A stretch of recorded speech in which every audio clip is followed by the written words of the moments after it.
j'essaye de prendre mon vélo. D'ordinaire, je prends plutôt le train. Mais ouais, quand le temps le permet, en été, j'essaye de faire au moins un retour hebdo. 50 km. Régulièrement, maintenant ça peut être plutôt 2-3 fois par semaine. Il faut quand même avoir la météo avec, sinon je privilégie le covoiturage.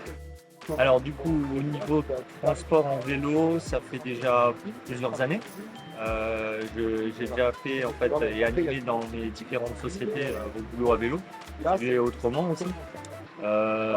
Avant, je faisais plus du train, plus du vélo, et quand le temps le permettait, entièrement en vélo, à l'aller comme au retour. Et depuis là, les péripéties avec la SNCF, au mois de novembre de l'année dernière, j'ai franchi le pas, j'ai investi dans un vélo avec assistance électrique et je me suis équipé aussi.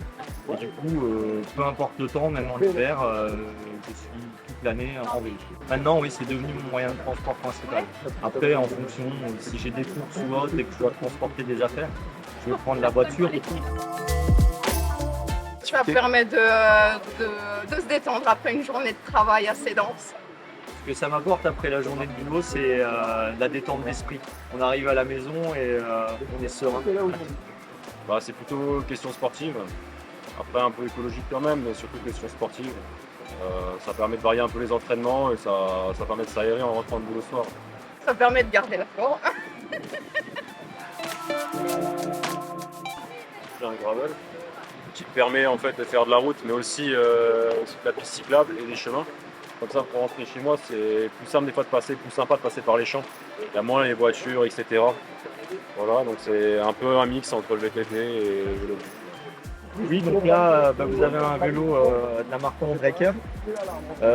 Donc j'ai choisi moi le Bosch Performance Line CX, qui est le moteur le plus performant chez Bosch.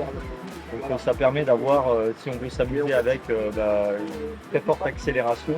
Et puis après, en termes de confort, le vélo est vraiment top, quoi. Les critères, ça a été un vélo qui puisse tenir 4000-5000 km par an. Parce que, comme j'ai dit, ça va vraiment être mon moyen de transport principal. Après, les protections, c'est surtout une veste en Gore-Tex, un pantalon, des surchausses. Et puis le vélo, on reste protégé avec ce genre de garde-boue, mais je voulais pas un vélo un peu ville, tout chemin, avec les garde-boue. Quand les moyens, c'est-à-dire les pistes cyclables, sont disponibles et qu'on a un trajet de 7-8 km en agglo, le vélo en fait, c'est aussi, voire plus rapide que la voiture.